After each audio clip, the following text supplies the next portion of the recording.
ये स्वतंत्रता के उपलक्ष्य में कार्यक्रम रखा गया है और स्वतंत्रता के उपलक्ष्य में ये कार्यक्रम है। 75 वर्ष हो चुके हैं। हम चिंतन करके देखें, क्या हम स्वतंत्र हैं? आपको लगता है कि हम स्वतंत्र हैं?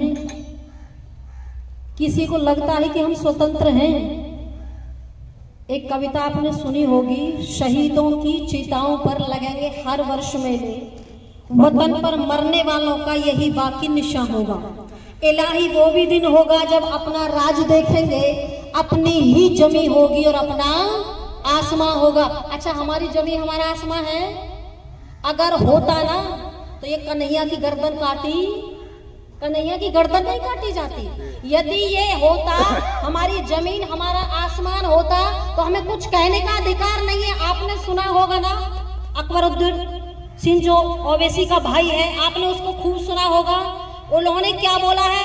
बोले सीता को गाली दी है कि नहीं दी? सीता का अपमान किया, दुर्गा का अपमान किया है, माँ कौशल्या का अपमान किया है, सारे देवी देवताओं का अपमान भरी सभा में वो नालायक कर रहा है। और मालूम है कहने के बाद में क्या कह रहा है? वो कह रहा है इन मनहूस नामों को लेकर के मैं अपनी मुबारक महफिल को बदनाम यानी बेकार करना नहीं चाहता। क्या बोल रहा? मनहूस नामों को लेकर इस मुबारक महफिल को बेकार करना नहीं चाहता। अच्छा, किसी ने आवाज उठाई? किसी हिंदू ने आवाज उठाई? किसी मुसलमान की आवाज उठी? किसी की आवाज नहीं उठी। और जो नुपुर शर्मा ने थोड़ा सा बोल दिया, उसने खुद नहीं बोला, जो सामने से बोल रहा था बस उसी का उत्तर उसने दिया है और उसने गलत नहीं बोला। महर्षि स्वामी दयानंद ने भी सत्यार्थ प्रकाश में लिखा है, वो उसने बोला है और उसने बोल दिया। तो सारे विश्व के अंदर क्या फतवा जारी हो रहे कि नहीं हो रहे? सारे विश्व के अंदर बोलो हल्ला हो रहा है कि नहीं हो रहा है? और इस बात को यदि हम कहें ना तो मालूम है हमारी भाई क्या कहते हैं? वो जी तो लड़ने की बात करते हैं, ये तो लड़ने की बात करते हैं। ध्यान रखना, क्यों है? हम कहते हैं ना हम आजाद हैं, हम स्वतंत्र हैं। अरे हम आज भी आजाद और स्वतंत्र आज भी नहीं है। हम मानसिक रूप से बोलो गुलाम है कि नहीं है? मानसिक रूप से गुलाम है।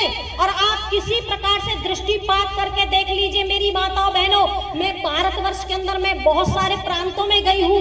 अरे मैं जब जाती हूँ तो मुझे लगता है, मुझे पता है कि मैं किस स्थिति में जाती हूँ। मुझे नहीं लगता कि मैं भारतवर्ष के अंदर घूम रही हूँ, मुझे ऐसा लगता है आज मैं पाकिस्तान के अंदर घूम रही हूँ। अरे डरते डरते हम जाते हैं। आप क्या बात करते हो कि हम आजाद हैं? हमारे माइकों को बंद करवा दिया जाता है, हमारे कार्यक्रमों को बंद करवा दिया जाता है। उनकी नमाज का समय होगा, हमारे कार्यक्रम बंद कर दिए जाएंगे। ये स्थिति थी। अब तो खैर परमात्मा की थोड़ी खैर हो गई है, वो स्थिति बदल गई है, परिवर्तन थोड़ा आ गया है कि परमात्मा ने ऐसे नेताओं के हमारे यहाँ भेजा है, यूपी के अंदर भेजा है और देश के अंदर भेजा है। और मैं क्यों कह रही हूँ, मेरा कार्यक्रम था बांगरमऊ, वहां कार्यक्रम चल रहा था। अब कार्यक्रम चल रहा था, शाम को आकर के बोले माइक बंद करो, माइक बंद करो। बोले क्यों माइक बंद करें? बोले कार्यक्रम नहीं होगा, हमारा नमाज का समय हो गया है। बोले जी हमने विद्वान बुलाए हैं, ये कार्यक्रम बंद नहीं होगा, ये माइक चलेगा, कार्यक्रम चलेगा। और मालूम है क्यों बोला था उसने? जब हमने पूछा, बोले कोई भी कार्यक्रम हम करते थे हमारा माइक बंद कर दिया जाता था, लेकिन अब योगी की सरकार है, इनकी हिम्मत नहीं है, धड़ल्ले से कार्यक्रम हुआ था वहां। तो यहाँ से पता चलता है कि बोलो हम स्वतंत्र हैं, हम स्वतंत्र नहीं हैं। ध्यान रखना होगा मेरी माताओं बहनों। और अभी जनेऊ की जो बात हो रही थी ना, आप देखिए उनमें एकता है। आप कोई भी अधिकारी होगा, कोई भी होगा, उनके सर की टोपी नहीं जाएगी। ऑफिस में बैठा हुआ होगा, नमाज का समय होगा, नमाज अदा करेगा। और अभी मैं पूछने लगूं तो कितने लोग हैं जो संध्या करते हैं? बहुत अच्छे करते हैं संध्या। फिर कैसे कहेंगे हम कभी भी एक नहीं है? आज भी हम एक थोड़ी हैं। अरे औरों की तो छोड़ लो, हमारे अपने घर में भी बोलो न्यारी न्यारी चौधर चला रही होंगी कि नहीं चला रही होंगी? सबकी न्यारी न्यारी पूजा पद्धति घर में भी होगी। ये जनेऊ मालूम है कौन सी स्थिति में जनेऊ उतरने चाहिए? आज हम बड़ी शर्म आती है जब जनेऊ की बात करते हैं। बोले नहीं, हम बहुत 5 तोले की 10 तोले की चैन पहन सकते हैं, लेकिन छोटा सा हम जनेऊ नहीं पहन सकते हैं। ये हमारे वो चीज है जिसके लिए हमने गर्दन तो कटवा दी थी, लेकिन अपने जनेऊ पर चोटी को नहीं दिया था। और आज बोलो अपने आप दे रहे कि नहीं दे रहे हैं? हम गुलाम होंगे कि नहीं होंगे? अरे गुलाम होंगे। हम में एकता नहीं है किसके सर पर चोटी है, किसके गले में जनेऊ है, लेकिन उनको देख लो आप जाकर के, उनको देख लीजिए। यदि हम चाहते हैं कि हमारे 75 वर्ष हो गए, आगे भी हम रहें, तो ध्यान रखना हम सबको एक होना पड़ेगा। कैसा होना पड़ेगा? ये घूंघट भी गुलामी का प्रतीक है, समझ रहे हो ना? ये घूंघट भी गुलामी का प्रतीक ही है। घूंघट को देखकर भी लगता है कि आप गुलाम हो मेरी माताओं बहनों।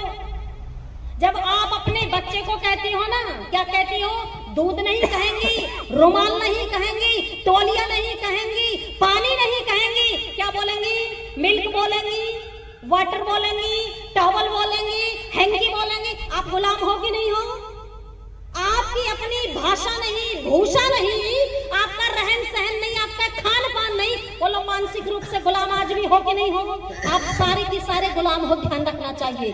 और ये जो शहीदों की बात हो रही ना आपके बीच में, ये हमें आजादी ऐसे नहीं मिली। ये जो बता रहे ना 7,32,680 क्रांतिकारी तो लिखित में है, और बिना लिखित के कितने हैं उनका कोई पता नहीं।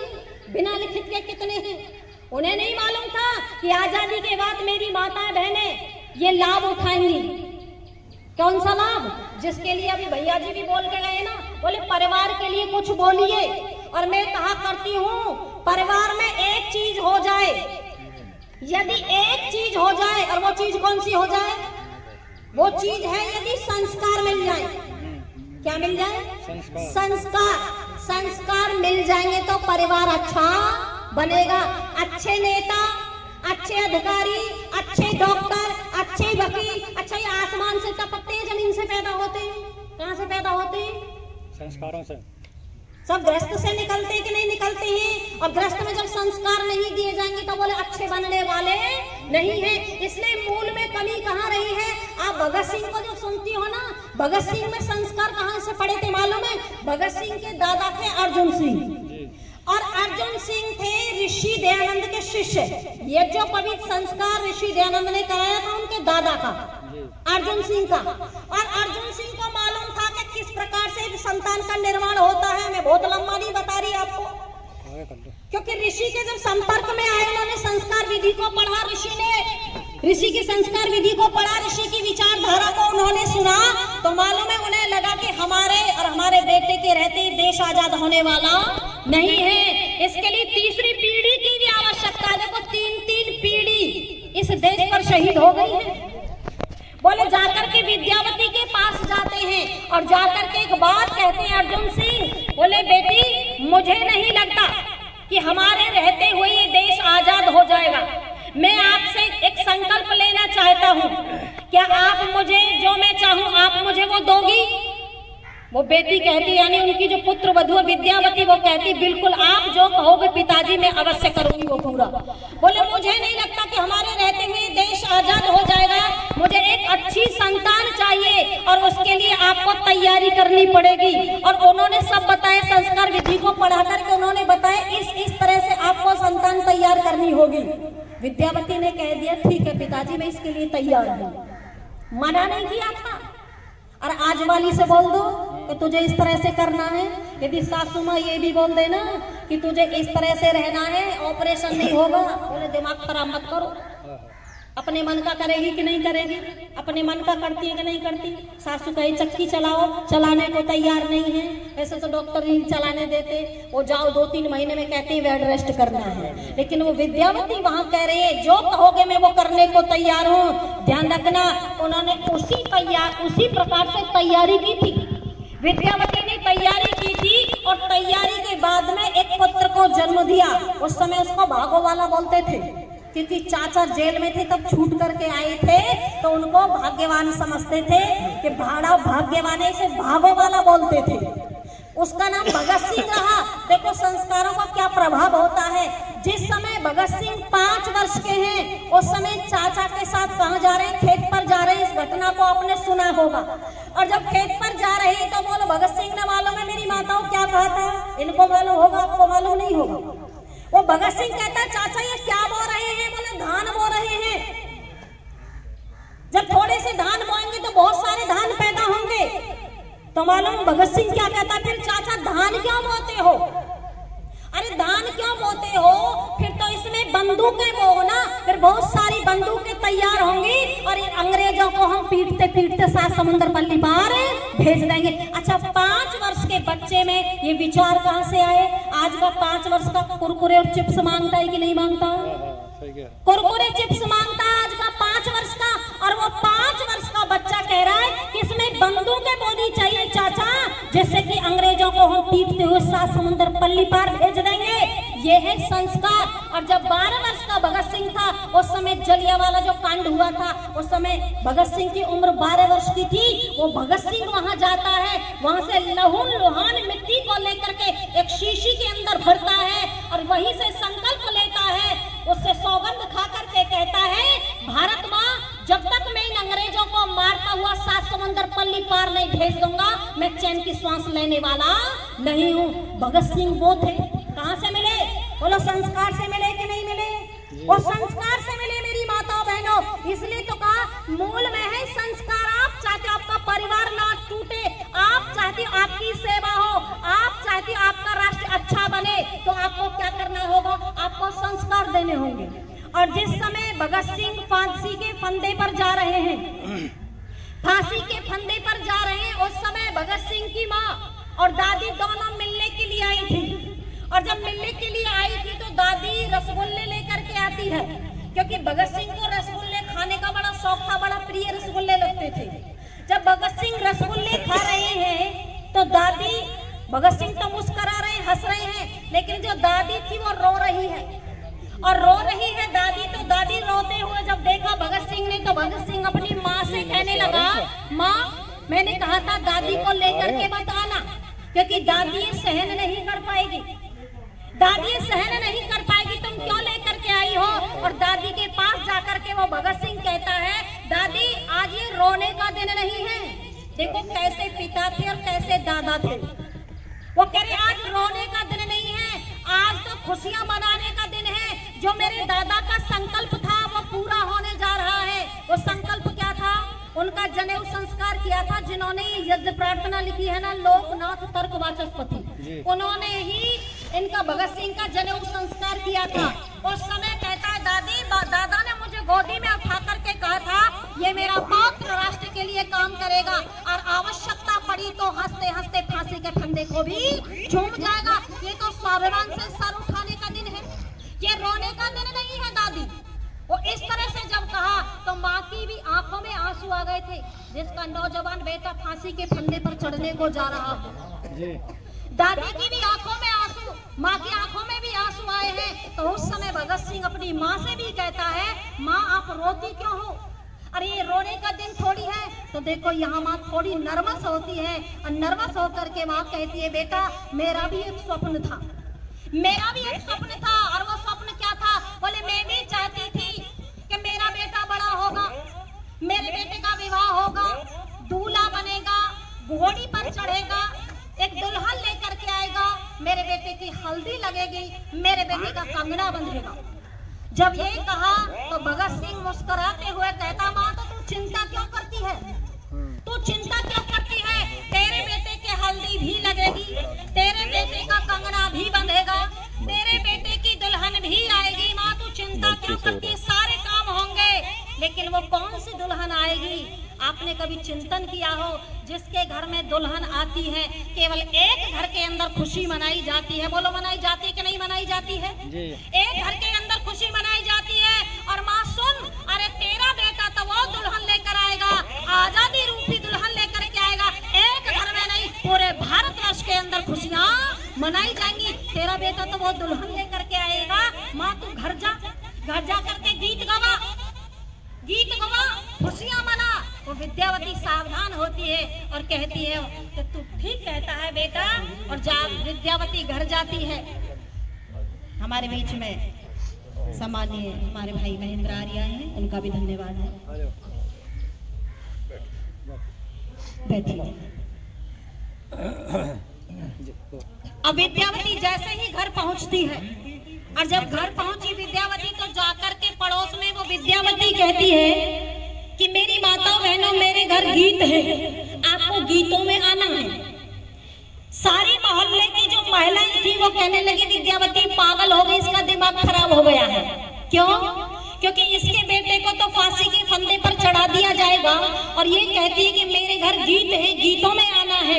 लेकिन वो विद्यावती कहती है मैं पागल नहीं हूँ, मैं बिल्कुल ठीक कह रही हूँ। अरे मेरे बेटे का विवाह है, मेरे बेटे के हल्दी भी लगेगी, कंगना भी बंधेगा और दुल्हन भी आएगी। और क्या कह रही है विद्यावती कवि के शब्दों में, देश में बर्बादी है, लानी माँ की आजादी है, आओ बहनों गीत गाएं, मेरे भगत की शादी है। देश में बर्बादी है, लानी हमें आजादी है, आओ बहनों गीत गाएं, मेरे भगत की शादी है। हाँ मेरे भगत की शादी है। और क्या बता रही है, जितने भी दुख थे दुनिया में सबसे बेटा पार मेरा, सबसे बेटा पार मेरा। जितने भी दुख थे दुनिया में सबसे बेटा पार मेरा, सबसे बेटा पार मेरा। दुनिया वाला ये मत कहना पुत्र हुआ गिरफ्तार मेरा, पुत्र हुआ गिरफ्तार मेरा। डंडा बेड़ी सजा लई, हाथों बीच बंधा लई, डंडा बेड़ी सजा लई, हाथों बीच बंधा लई, राखी भी अब सजा लई, अब मिटने की बुनियादी है। देश में बर्बादी है, लानी माँ की आजादी है, आओ बहनों गीत गाएं, मेरे भगत की शादी है। देश में बर्बादी है, लानी माँ की आजादी है, आओ बहनों गीत गाएं, मेरे भगत की शादी है। अम्बेरी माँ चिंतन करके आप देखिए, हमारे भैया जी 100 रुपए दे रहे हैं, इनके लिए धन्यवाद। चिंतन करके देखो कि एक माँ की कैसी विचार खड़ा होगी और कैसा विशाल हृदय होगा कि आज हम केवल अपने बुढ़ापे की लाठी तैयार करते हैं। बोले हमारे बुढ़ापे की लाठी होगा और वही बुढ़ापे की लाठी बोलो आपको एक दिन निकाल करके बाहर खड़ा कर रही है कि नहीं कर रही है। अब रो रहे हैं बुढ़ापे में, लेकिन विद्यावती का चिंतन क्या था और सुनो क्या कह रही है, लोहे की जंजीर डाल दो चपड़ासी ने पकड़ी है, चपड़ासी ने पकड़ी है, लोहे की जंजीर डाल दो चपड़ासी ने पकड़ी है, चपड़ासी ने पकड़ी है।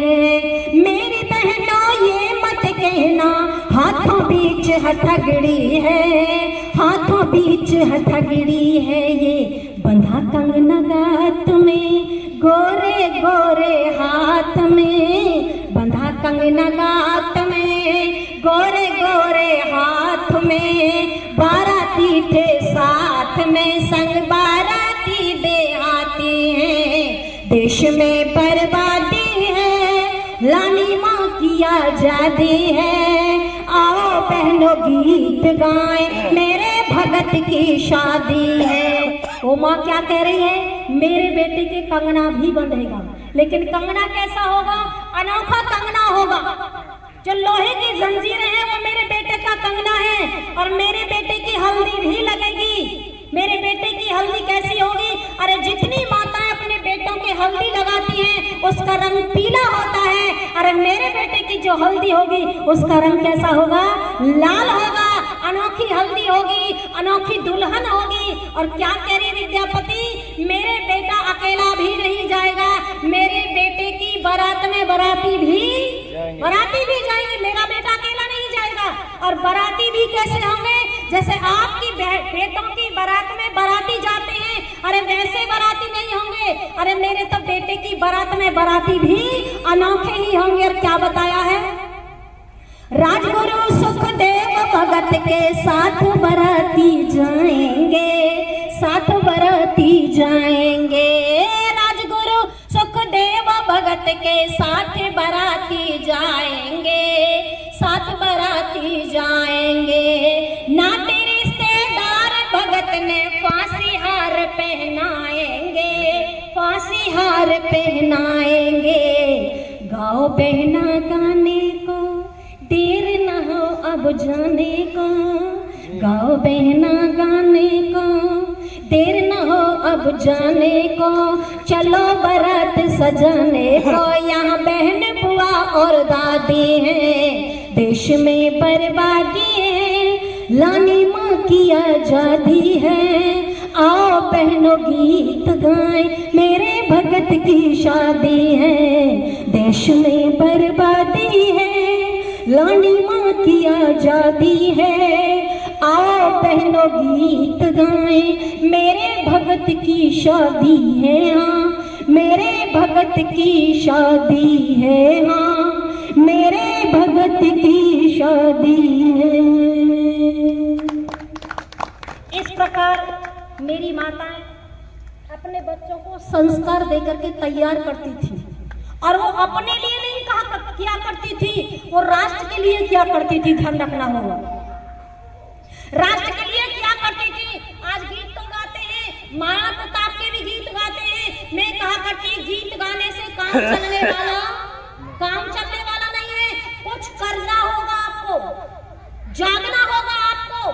लेकिन आज सोए हुए हैं, बोले सोए हुए हैं कि नहीं है? सोए हुए हैं, ध्यान रखना होगा। केवल कहने मात्र से कुछ होने वाला नहीं है। यदि ऐसा होता तो आपने देखा वो केवल 2 व्यक्ति थे जो गर्दन काटी थी, और वहां कम से कम 10-12 व्यक्ति खड़े हुए थे कि नहीं खड़े हुए थे? वहां 10-12 व्यक्ति खड़े हुए थे मेरी माताओं बहनों। लेकिन मैं कहा करती हूँ, जिस दिन हम एक हो जाएंगे, और एक कब होंगे ध्यान रखना होगा। मैंने बताया अभी घर में न्यारी चौधर चल रही थी, दूसरों की तो बात हम क्या करें। बोले चल रही कि नहीं चल रही है? जिस घर में न्यारी चौधर चलेंगे उस घर में सुख और शांति नहीं आएगा। इसी प्रकार से सबको हमको एक होना पड़ेगा। एक तो हमारा जो जातिवाद है ना, ये जातिवाद है नहीं, बड़ा परेशान कर रहा है। राजपूत अपना नारा लगाते हैं, गुर्जर अपना नारा लगाते हैं, जाट अपना नारा लगाते हैं। महामूर्खो, हम सब एक हैं, हम उस एक परमपिता परमात्मा की संतान हैं। बोलो एक ईश्वर की संतान है कि नहीं है? हम सब एक ईश्वर की संतान हैं। तो बोलो सब हम एक हैं कि नहीं है? हम सब एक हैं। इसलिए इस जातिवाद से हट जाओ। जब जब हम हटे तब तब हम कटे। इसलिए ध्यान रखना होगा, यदि हमें एकता में आ जाएंगे तो ध्यान रखना उनकी हिम्मत नहीं है जो किसी की गर्दन काट ले। एक की गर्दन नहीं, चाहे वो रिंकू हो, चाहे कमलेश तिवारी हो, अनेक गर्दन कटी हुई है। लेकिन मेरी माताओं बहनों, हमें जागना होगा, हमें एक होना होगा। इसलिए कहा है, मैं बीच बीच में इसलिए घुमा करके ला रही हूँ। हमारे भैया जी संकेत करके गए थे कि थोड़ा सा परिवार के लिए भी आपको बोलना है, तो मैं बीच में थोड़ा सा इसलिए ले लेती हूँ। वैसे विषय मुझे आज मन में यही था, केवल इसी विषय को लेकर के बोलूंगी। लेकिन मैं आपको बता दूं, महाराणा प्रताप को भी बनाने वाली कौन थी मालूम है? जयवंताबाई थी। महाराणा प्रताप को मालूम है किसने बनाया था? जयवंताबाई ने बनाया था। और जयवंताबाई का भी यही चिंतन था, ध्यान रखना होगा, क्योंकि जयवंताबाई को पता था कि मेरा बेटा चैन से राज करने वाला नहीं है, इसलिए इसको कायर कमजोर नहीं बनाना। जिस समय जयवंताबाई का बेटा जो महाराणा प्रताप छोटे थे, उस समय जयवंताबाई अपनी जो दासी थी उसके साथ बाहर जाती है, और जाकर के जो पथरीली जगह है वहां जाकर के महाराणा प्रताप को छोड़ देती है। और जब वहां महाराणा प्रताप को छोड़ देती है, महाराणा प्रताप घुटनों से चलते हैं, लहूलुहान हो जाते हैं। दासी को थोड़ा सा तरस आता है, एकदम उठाने का प्रयास करती है। जयवंताबाई वहां मना करती है, रोक देती है, बोले इसे उठाना नहीं है। क्यों? क्योंकि इसे कायर कमजोर नहीं बनाना है, इसको तो फौलादी बनाना है। क्यों? क्योंकि मुगलों से लोहा लेना है, इसको मुगलों से लोहा लेना, फौलादी बनाना है। अच्छा मेरी माताओं बहनों, अब आप विचार करके देखिए, यदि आपकी सासू माँ कह जाए मैं काम के लिए बाहर जा रही हूँ, थोड़ा बच्चे का भी ध्यान रखना, और आपने बेड पे बिठाया, सोफा पर कहीं पर भी बिठा दिया, और बच्चा किसी कारण से गिर जाता है, उसके चोट लग जाती है, तो वो लोग क्या कहती हैं आज की, मैंने सुना इसलिए मैं बता रही, बोले आग लग जाए तुम्हारे काम में, मेरे बेटे की तो चोट लगी, लेकर के गोद में बैठ जाती है। कमजोर बना रही हो कि नहीं बना रही हो? कमजोर बना रही हो। आप चाहे शिवाजी को देख लीजिए, शिवाजी महाराज को कैसे बनाया था? गीत तो हम बहुत गाते हैं इनके। अरे शिवाजी महाराज को बचपन से ही बनाया था, ध्यान रखना होगा। जीजाबाई का संकल्प पहले से ही चल रहा था। और जिस समय शिवाजी छोटे थे, मालूम है क्या कहती जीजाबाई? जीजाबाई एक शस्त्र लेकर के, तलवार लेकर के कहती है, झाड़ियां खड़ी हुई हैं, बोले बेटे इसको काट दे, इसको समाप्त कर दे, ये सब तेरे शत्रु हैं।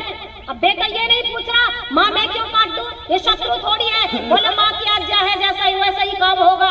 वो बेटा झाड़ियों को काट रहा तलवार से, पेड़ों को काट रहा, डालियों को काट रहा है। वहां एक सन्यासी आते हैं और आकर के कहते हैं बेटे क्या कर रहे हो? बेटे ने कोई जवाब नहीं दिया। फिर कहा बेटे कर क्या रहे हो? बेटे ने अब भी कोई जवाब नहीं दिया। आकर के वो पीठ थपथपाते हैं और थपथपा करके कहते हैं अरे बेटी क्या कर रहे हो? वो बेटा कहता है, पैर छूता है, नमस्ते करता है, बोले मुझे नहीं पता, मेरी माँ की आज्ञा है, मेरी माँ ने कहा ये तेरे शत्रु है, इन्हें काट दे। एक वहां सन्यासी को पहेली सी होती है, सामने काट क्या रहा था? क्या काट रहा था? बोल दो ना। हाँ, झाड़ियों को काट रहा, डालियों को काट रहा, लेकिन क्या कहा? ये शत्रु हैं। एक पहेली सी होती है। उस माँ के पास जाते हैं। जब माँ के पास पहुंचे, वो बहन नमस्ते करती, बोले ये कौन है? बोले मेरा ही पुत्र है, ईश्वर का ही पुत्र है। बोले कर क्या रहा है? बोले आपको नहीं मालूम यहाँ मुगलों का शासन है, यहाँ गौओं को काटा जा रहा है, यहाँ बहन बेटियों के शील को भंग किया जा रहा है, यहाँ मंदिरों को तोड़ा जा रहा है। मैं एक सच्ची माँ होकर के अपने कर्तव्य का पालन कर रही हूँ। अरे जननी जने तो भक्तजन, यादाता या शूर, और इससे तो तू बांझवली काय गवायो नूर। समझ गए? ऐसे सन्यासी नहीं थे, राष्ट्र की तड़प रखने वाले सन्यासी थे, वैदिक सन्यासी थे। वो कहते हैं मुझे दक्षिणा चाहिए। बोले यहाँ तो मेरे पास केवल जंगल के फल है, आप मेरे घर चलोगे तो वहां मैं और आपको धनराशि दूंगी। तो देखो सन्यासी कैसे थे, वो ऐसे सन्यासी नहीं थे। उन्होंने कहा जंगल में ही चाहिए, यही चाहिए मुझे दक्षिणा। और दक्षिणा में क्या लिया था? कोई धन दौलत नहीं ली थी, कोई जमीन जायदाद नहीं ली थी। दक्षिणा में उस संतान को लेकर के जाते हैं। जब संतान को लेकर के जा रहे हैं और जाकर के जब संतान पूरी तरह से तैयार हो जाती है और तैयार होने के बाद माँ को सौंप दिया जाता है, तो उस समय माँ और बेटे प्रातःकालीन दोनों घूम रहे हैं। जब दोनों घूम रहे हैं तो ये कहा बेटा वो देख रहे हो क्या है? बेटे ने कहा माँ देख रहा हूँ। वो क्या है? वो किला है। बोले किले के ऊपर क्या है? बोले किले के ऊपर झंडा है, और वो चांद तारे का झंडा है, मुगलों का झंडा है। वो माँ कहती है यदि तू मेरा सच्चा पुत्र है तो सायंकाल तक भगवा ध्वज फहर जाना चाहिए। हमारा ध्वज कौन सा था? भगवा था, ये वाला नहीं था। भगवा ध्वज फहर जाना चाहिए। बोला तथास्तु। घमासान युद्ध हुआ, अनेक गौ हत्यारे काट दिए गए, मार दिए गए, और सायंकाल तक भगवा ध्वज फहरा दिया गया। बोलो किसका चमत्कार था? ये जीजाबाई का चमत्कार था। और ध्वज फहराने वाला वो छत्रपति शिवाजी था, और शिक्षा देने वाला समर्थ गुरु रामदास। अरे जहाँ तीनों गुरु मिल जाते हैं, मातृवान, पितृवान, आचार्यवान, पुरुषोवेद, वहाँ संतान महत बनती है। और यहाँ पहला ही गुरु बिगड़ा हुआ है तो दूसरे की तो बात क्या करें। और तीसरे नंबर का यहीं से निकल के जाता है कि नहीं जाता? अरे वो गृहस्थ से ही तो जाता है। जब माता यानी पहला गुरु बेकार और दूसरा बेकार, तो तीसरे के तो कहने ही क्या है। इसलिए आप चाहती हो आपका परिवार अच्छा बने, समाज अच्छा बने, राष्ट्र अच्छा बने, तो आपको क्या करना होगा? बच्चों को संस्कार। और संस्कार कौन देगा? कौन देगा संस्कार? जो संस्कार देने के लायक, जिसके पास होंगे वही तो देगा। जिसके पास होंगे वही तो देगा संस्कार। अच्छा बोलो देगा कि नहीं देगा? अच्छा विवाह सबके होने चाहिए नहीं होने चाहिए? बताओ, विवाह सबके होने चाहिए नहीं होने चाहिए? बोल दो जैसा भी उत्तर है। सबके होने चाहिए। सबके होने चाहिए। देखो यहाँ कह रहे हैं सबके विवाह होने चाहिए, लेकिन जब आप सत्यार्थ प्रकाश को पढ़ोगे तो ऋषि क्या कहते हैं? ऋषि कहते हैं बोले विवाह किसका होना चाहिए? बोले जो 4 वेदों को पढ़ा हो। अब सुन लेना जो कह रहे हो ना कि सबके होने चाहिए, और हो रहा है। आज सबसे पहले विवाह किसका होता है? जिसकी नौकरी लग रही, पढ़ा लिखा है, बोले इसका तो हो ही जाएगा। जो सबसे नालायक, निकम्मा, आवारा, शराबी, कबाबी, बोले कहते पहले इसे फंसा। और यहाँ ऋषि क्या कह रहे हैं? बोले जो 4 वेदों को पढ़ा हो उसका विवाह होना चाहिए। फिर आगे प्रश्न बोले 4 वेद ना पढ़ा हुआ हो, 4 वेद ना पढ़ा हुआ हो, बोले तो 3 पढ़ा हो, उसका विवाह होना चाहिए। बोले 3 भी ना पढ़ा हुआ हो, बोले तो 2 वेद पढ़ा हुआ हो, उसका विवाह होना चाहिए। फिर आगे कहा बालो 2 भी ना पढ़ा हुआ हो तो ऋषि कहते 1 वेद तो अवश्य ही पढ़ा हो, उसका विवाह होना चाहिए, वरना गृहस्थ में जाने का अधिकार। अच्छा बोलो, अब ऋषि के अनुसार गृहस्थ में जा रहे हैं क्या? ऋषियों की परंपरा के अनुसार गृहस्थ में जा रहे हैं? जब नहीं जा रहे तभी तो गृहस्थ टूट रहे हैं। जब हमारे पास संस्कार है ही नहीं तो हम बच्चों के देंगे क्या? जो हमारे पास है कल वही तो देंगे। आज की माँ के पास खुद संस्कार नहीं है तो बोलो बच्चों को देगी क्या? यदि ऐसी माँ जाएगी गृहस्थ में, ध्यान रखना, ऐसा पिता बनेगा गृहस्थी तो बोलो संतान अच्छी होंगी कि नहीं होंगी? अरे ऋषियों का चिंतन कोई ऐसा ही नहीं था, बड़ा उच्च कोटि का विचार था, ऐसे चिंतन नहीं था ऋषियों का। तभी तो ये कहा यदि ऐसे लोग गृहस्थ में जाएंगे तो समाज अच्छा बनेगा, परिवार अच्छा बनेगा, तो राष्ट्र भी अच्छा बनेगा। और जब नालायक और निकम्मे गृहस्थ में जाएंगे तो समाज भी नालायक निकम्मा ही बनेगा। बोलो बनेगा कि नहीं बनेगा? तभी तो हम रोते हैं अच्छे अधिकारी नहीं है, अच्छे पुलिस वाले नहीं है, अच्छे डॉक्टर नहीं। वो आपने कोरोना में देख लिया होगा, ये बनते कहाँ थे? ये सब गृहस्थ से ही बनते। इसलिए कहा मेरी माताओं, हम खुद पहले बने, बच्चों को बनाएंगे बाद में, पहले बने फिर हम बच्चों को बनाए। और ये बनाने की पाठशाला केवल और केवल आर्य समाज के पास है, संस्कार विधि है। और ऋषि ग्रंथों को पढ़ोगे तो आपकी संतान अच्छी बनेगी। अरे आर्य समाज के कार्यक्रम में तो आने को भी तैयार नहीं है। जहाँ आपको अच्छी विचारधारा दी जा रही हो, आपके परिवार को बनाने की, आपके गृहस्थ को बनाने की, राष्ट्र को बनाने की। अरे राष्ट्र को यदि कोई बनाने का काम भी करता है, ध्यान रखना होगा, वो केवल और केवल कौन करता है? आर्य समाज करता है। आप कहोगे पट्टाभी सीतारामैया ने स्वयं लिखा है, बोले 85% बोले स्वतंत्रता में कौन किसने भाग लिया था? आर्य समाजियों ने भाग लिया था। और जो 15% भी थे ना, वो ना कहीं प्रभावित थे आर्य समाज से, ध्यान रखना होगा। अरे आर्य समाज तो वो है। इसलिए मेरी माता बहनों, लेकिन हमें कैसे? जीजाबाई ने ऐसे नहीं बनाया था शिवाजी महाराज को। जीजाबाई लोरियां देती है और लोरियों में कह रही है, सुनो क्या कहा जीजाबाई ने, और वैसी लोरी आप भी दिया करो। इधर सुनो मेरी बहनों, आपके लिए बोल रही हूँ मैंने, इनको तो मैं और सुनाती क्योंकि मेरे को थोड़ा सा संकेत हो गया इनके लिए, इसलिए मैं इधर को। तो जीजाबाई कैसे कह रही है, कैसे लोरी दे रही, कैसे बना रही है? वैसे जीजाबाई का ये संकल्प था ना, ये बचपन से चल रहा था। देखो कितना स्वाभिमान था। आज एक फिल्म बनी है ना, कौन सी बनी है? लाल सिंह चड्ढा या पीली सिंह चड्ढा, कोई सी भी, बहुत हल्ला हो रहा है इसका। आप देखिए उसमें कौन है हीरोइन, कौन है? करीना कपूर। बोलो करीना कपूर है कि नहीं है? वही है, मैं तो सुन रही हूँ क्योंकि हमारे टीवी तो नहीं देख रहे लेकिन मोबाइल पे भेजते रहते हैं। करीना कपूर है और वो कह रही है कि हाँ हमारी फिल्म मत देखो, कोई फर्क नहीं पड़ता है। कह रही कि नहीं कह रही? हमारी फिल्म मत देखो, कोई फर्क नहीं पड़ता है। अच्छा वो अच्छी है या बुरी है? वैसे करीना कपूर कैसी है? बुरी नहीं, बहुत बुरी है, बहुत बुरी है। अगर करीना कपूर ने हमारे इतिहास को पढ़ा होता, मैं क्यों बता रही? क्योंकि आप नकल उन्हीं की करती, इसलिए बता रही। यदि करीना कपूर ने हमारा इतिहास पढ़ा होता तो एक मुस्लिम बीवी की दुल्हन बन के नहीं बैठती जी। क्यों? क्योंकि आपने देखा होगा ना, महारानी पद्मिनी को सुना होगा आपने, नहीं सुना होगा तो फिल्म बनी थी। जब सुन लिया होगा पद्मावत नाम से बनी थी, वैसे नाम उसका पद्मिनी था। महारानी पद्मिनी जिस समय अलाउद्दीन खिलजी उसकी सुंदरता सौंदर्य को देख करके प्रभावित था तो पाने के लिए उसने युद्ध किया था। मैं पूरी घटना नहीं बता रही, मैं केवल वो बता रही हूँ कि मेरे देश की वीरांगना, मेरे देश की छत्राणी वो कैसी थी, और आज की 2-2 पैसे की नाचने वाली वो कैसी है जिनकी आप नकल करती हो। तो उस समय अलाउद्दीन खिलजी जीत होती है, उनकी हार हो जाती है, उनको पता चल जाता है। मेरी माताओं बहनों, 14,000 रानियों ने जोहर किया था वहां, जलती हुई चिता में 14,000 रानियां जली थी। अच्छा मुझे एक बात बताओ, आपस में वो तलवार मारकर भी मर सकती थी कि नहीं मर सकती थी? मर सकती थी कि नहीं? आपस में खंजर भोंक करके मर सकती थी कि नहीं मर सकती थी? लेकिन कभी आपने चिंतन किया कि वो जलकर ही क्यों मरी थी? अरे चिंतन करके देखिए तो समझ में आएगा। मैंने बड़ा सोचा, बड़ा विचार किया, मैं सोचने लगी अरे जल करके मरना तो सबसे कठिन है, बहुत कठिन है। अगर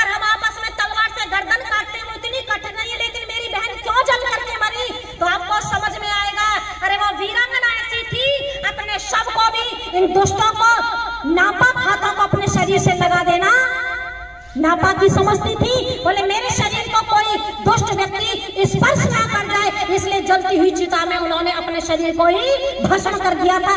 ये थी उस देश की वीरांगना। वो पैसे के लिए बोलो दुल्हन बन सकती थी कि नहीं बन सकती थी अलाउद्दीन खिलजी की, जैसे वो बैठी है बन करके पैसों के लिए ही तो। लेकिन वो कह रही है, वो वीरांगना इस देश की छत्राणी, वो लिख करके कह रही है, उसने लिख दिया था दरवाजे पर कि अलाउद्दीन खिलजी आएगा तो यही, लिख करके उसने रख दिया था। जब सामने खिलजी ने पढ़ा तो क्या पढ़ा हुआ था, मेरी सूरत किसी कीमत तो खिलजी पा नहीं सकता, और ये भोजन शेर का है, इसे कुत्ता खा नहीं सकता। किसका भोजन है? ये शेर का भोजन है, कुत्ते की औकात नहीं है। और आज हमारे देश की हमारी बहन बेटी वहां जाकर के फिल्म बना रही है और हम पे एक एहसान सब थोप रही है, नालायक तेरी तो जीवन भर में नहीं। और मैं तो कहा करती इनकी नहीं, अरे किसी की भी फिल्म नहीं देखनी चाहिए। पैसा बोलो हमारा जाता है, उनके लिए जाता है, वो हमारे लिए क्या करते हैं? करते हैं हमारे लिए कुछ? अरे यदि तुम्हें पैसा ही देना है, हमारे राष्ट्र पर जो शहीद होते हैं, जो सीमा पर शहीद होते हैं, वास्तव में असली हीरो है। और या जब भी कभी आपको पता चले पैसा उनको देना चाहिए कि नहीं देना चाहिए, लेकिन असली हीरो को पैसा देने को तैयार नहीं है। और दो पैसे की नाचने वाली वेश्याओं को बोलो हम पैसा दे करके अपने पैसे को भी बर्बाद कर रहे हैं। और यहाँ से हमें पता चलता है कि हमारा चरित्र भी बर्बाद हो रहा है। अब आज की मेरी बहन बेटी क्या बोलती है, करीना कपूर बनती है या जीजाबाई बनना चाहती हैं या झांसी की रानी बनना चाहती है? सच्ची ईमानदारी से बताइए, या महारानी पद्मिनी बनना चाहती है?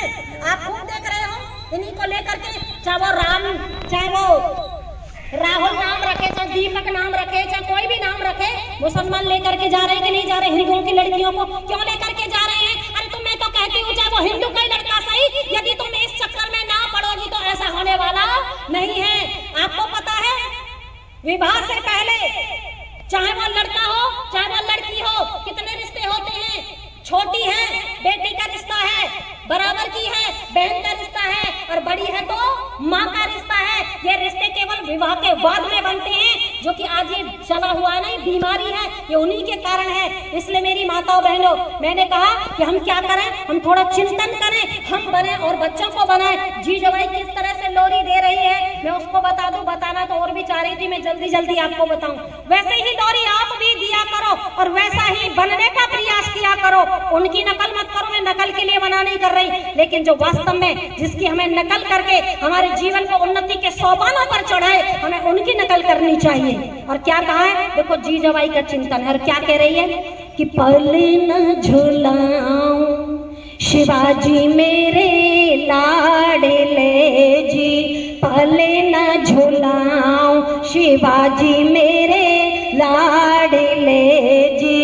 ए जी तेरी आशा के, हाँ बेटा तेरी आशा के सहारे मेरे लाल, पले न झुलाओ शिवाजी मेरे लाडले जी, पले न झुलाओ शिवाजी मेरे लाडले जी। ऐसे लोरी दे रही है। और आगे क्या कह रही है, वो ये नहीं कह रही तुझे सलमान खान जैसा बनना है, वो ये नहीं कह रही तुझे शाहरुख खान जैसा बनना, वैसे तो ड्रेस लेकर के आती है, लेकिन वो माँ क्या कह रही है, तू राम कृष्ण का वंशज है, तू राम कृष्ण का वंशज है, वो पहले थे पर तू अब है, वो पहले थे पर तू अब है। देश धर्म को पतन बेटा है रयो जी, देश धर्म को पतन बेटा है रयो जी। ए जी कोई जाने ना बेटा, कोई जाने ना अनाथों का हाल, पले न झुलाओ शिवाजी मेरे लाडले जी, पले न झुलाओ शिवाजी मेरे लाडले जी। वो माँ कह रही तुझे किसके पद चिन्हों पर चलना है? राम कृष्ण के पद चिन्हों पर चलना है। और सुनो अंत में क्या बता रही है, अंत में कहा है, यह देश दुखी एक वीर बिना, यह देश दुखी एक वीर बिना,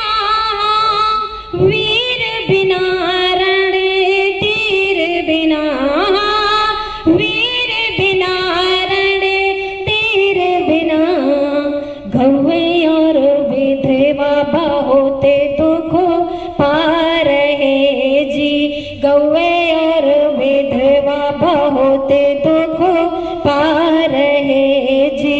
ए जी गैया मैया को, हाँ बेटा गैया मैया को करे गो उपकार, पले न झुलाऊं शिवाजी मेरे लाडले जी, पले न झुलाऊं शिवाजी मेरे लाडले जी। इस तरह से वो माँ लोरी दे करके अपने बच्चे को तैयार कर रही है। अगर मैं आपसे पूछूं तो बोलो क्या कहते हैं? बच्चे बिगड़ गए। क्या कहते हैं? बोल दो ना, मेरी माताएं बताएंगी क्या कहते हैं? बच्चे बिगड़ गए। इधर भी मुझे लग रहा है यही होगा सबका कि बच्चे बिगड़ गए, पर मैं कहा करती हूँ बच्चे नहीं बिगड़ गए, माँ बाप बिगड़ गए। कौन बिगड़ गए? माँ बाप बिगड़ गए। माँ बाप बिगड़ गए तभी बच्चे बिगड़ गए। क्योंकि एक बेटा कह रहा है, उसी को कहकर के अपनी वाणी को विराम दे रही हूँ, वो बच्चा कह रहा है हमारी गलती नहीं है, हमारी गलती नहीं है, हमें पैदा करने वाले हमारे माता और पिता की गलती। और क्या कह रहा है बच्चा? तो सुनो, और मेरी माता ध्यान से सुनो तो समझ में आएगा। वो बच्चा क्या कह रहा है? वो बच्चा कहता है कैसे हम बन जाएं बन कर गुल मुस्काएं, कैसे हम बन जाएं बन कर गुल मुस्काएं, चारों ओर चमन से गुजरे जब जहरीली हवाएं, कैसे हम बन जाएं। घर में घर का वातावरण अच्छा नहीं है, कीड़ा स्थल है वो अच्छा नहीं है, विद्यालय में जाओ वहां कुछ नहीं है, इसलिए बच्चा कह रहा है हमारा दोष नहीं है। और पहला दोष किसका बता रहा है वो बच्चा? तो सुनो क्या कह रहा है? पहला दोष है मम्मी का, हमको नहीं जगाती है। पहला दोष है मम्मी का, हमको नहीं जगाती है। समझे प्यार सुलाने में हमको जहर पिलाती है। सोते समय भूतों की हमको बात बताती है। फिर कैसे शेर बने दिल कमजोर बनाती है, दिल कमजोर बनाती है। क्यों ना फिर हम रण से भागे, लाश पड़ी जब पाए, कैसे हम बन जाएं बन कर गुल मुस्काएं, कैसे हम बन जाएं। कहा है पहला दोष किसका है? मम्मी का है। अच्छा है कि नहीं है? वो बता रहा मम्मी का है, बच्चे का नहीं है। आपने देखा होगा माताएं हैं, जब बच्चे को, मैं भी माँ हूँ, जब बच्चा छोटा होता है बोलो समय से उठता है कि नहीं उठता? सुबह को जल्दी उठता है, लेकिन माँ जबरदस्ती उसको दूध पिला करके जबरदस्ती सुलाती है। और बाद में भी आपने खूब देखा होगा जब बड़े हो जाते हैं तो संडे वाले दिन तो सभी संडे मनाते कि नहीं मनाते हैं? बोले आज तो संडे है, खूब रेस्ट करो, बच्चे भी रेस्ट करो और मम्मी पापा भी रेस्ट करो। अब फिर आपने देखा है जब बच्चा रात्रि को सोता है तो कहानी किसकी सुनाती है? शिवाजी की नहीं सुनाएगी, रामकृष्ण की नहीं सुनाएगी, महाराणा प्रताप की नहीं सुनाएगी, जीजाबाई की नहीं सुनाएगी। अच्छा किसकी सुनाएगी? रात को भूत प्रेत की सुनाएगी, भूत प्रेत की कहानी सुनाएगी। लेकिन ध्यान रखना, जब भूत प्रेत की कहानी सुन सुन करके एक नौजवान तैयार हो गया, पुलिस में भर्ती हो जाता है, और आपने देखा होगा पुलिस वालों की ड्यूटी कहीं भी लगा दी जाती है। वहाँ एक बॉडी थी एक्सीडेंट की, वहाँ पुलिस वालों को लगा दिए। 2 पुलिस वाले थे मेरी माता बहनों, जो भूत प्रेत को मानते वो सुन लेना। वहाँ 2 पुलिस वालों को लगा दिया। शाम का समय हो गया, कुछ अंधेरा सा हो गया, उनको सिगरेट पीने का अभ्यास था। एक पुलिस वाले ने देखा सिगरेट हमारे पास नहीं, बोले बर जाओ देख करके लगता है वहाँ दुकान है, वहां से सिगरेट लेकर के आ। एक पुलिस वाला सिगरेट लेने के लिए जाता है और जो एक रह गया था उसे लघुशंका लगा, वो उधर चला जाता है। और इन दोनों के जाने के बाद में वहां एक और मालूम है पागल क्या करता है? पागल करता जो बॉडी पड़ी हुई थी उस बॉडी पे से कपड़ा हटाता है, बॉडी को नीचे डाल देता है और कपड़े को ओढ़ करके लेट जाता है। उधर से सिगरेट लेकर के आया, उधर से वो आया, बोले सिगरेट मिली, बोले सिगरेट मिल गई, बोले तो जला ले। जैसे ही कहा जला ले, वो भी अपने कपड़े को हटाता हुआ कहता एक सिगरेट मेरे लिए भी जला ले। जब ये कहा एक सिगरेट मेरे लिए जला ले, दोनों ने दौड़ लगानी प्रारंभ कर दी। देखा नहीं, उन्हें समझा भूत आ गया। जो भूत को मानता था उसका हार्ट अटैक हो गया, वहीं मर गया, एक भाग गया। भूत था वो, बस यही भूत होता, कोई भूत नहीं होता, यही भूत है।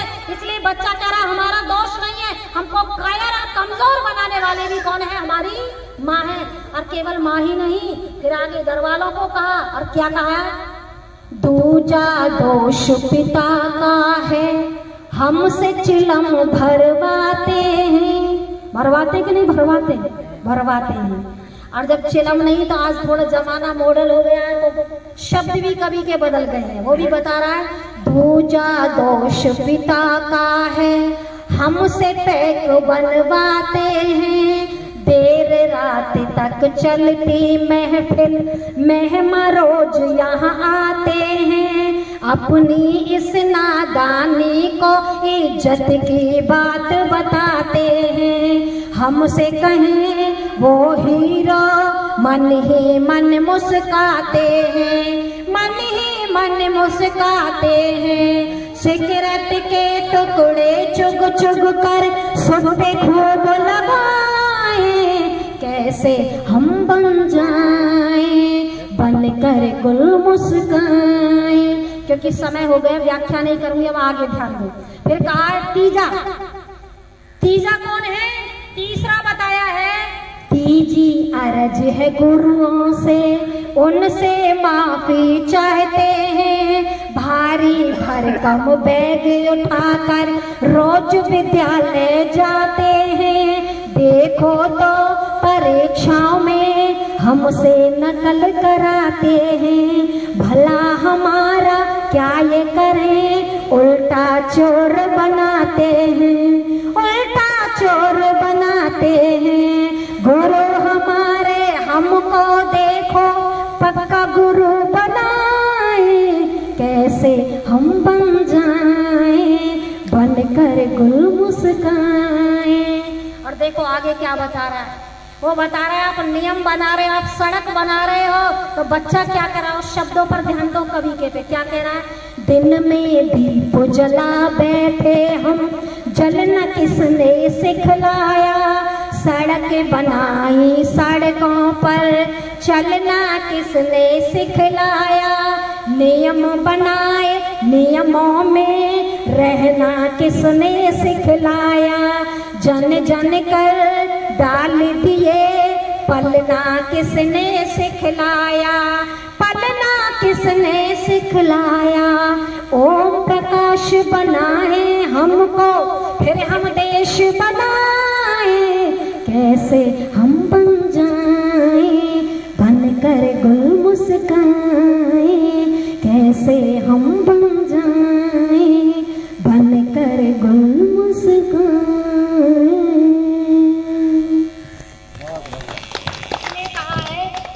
हम कैसे बन जाए, बच्चों का दोष नहीं, माता पिता का दोष है। तो आपके लिए संकेत किया था, तो मेरी माताओं मैंने इतनी देर आपको बताया है। आप कल्पवृक्ष धर्मपाल जी ये भी हमारा संवर्धन कर रहे हैं। अच्छा बस केवल 1 मिनट मुझे ये बताओ, आपको समझ में आया कि नहीं आया? अच्छा लगा कि नहीं लगा? तो आप चाहोगे कि अपने बच्चे को शिवाजी महाराणा प्रताप बनाओगे? चाहती हो ना? तो उसके लिए यही करना होगा जो हम बता रहे हैं। वैसे ही आप इनके इतिहास, छोटी छोटी पुस्तकें भी आती हैं जो इनकी घटनाएं हैं, उनको आप अपने बच्चों को बताइए, ना कि इनकी जो आजकल के नकली हीरो को नहीं, असली हीरो को। जो असली हीरो असेंबली में बम जिसने फेंका था, कौन था वो? भगत सिंह था कि नहीं था? बोलो असली हीरो था या नकली हीरो था? इसलिए हम असली हीरो को बताएंगे, नकली हीरो को नहीं बताएंगे। आइए सभी का धन्यवाद करते हुए अपनी वाणी को यही विराम देती हुई थी। ओम शांति।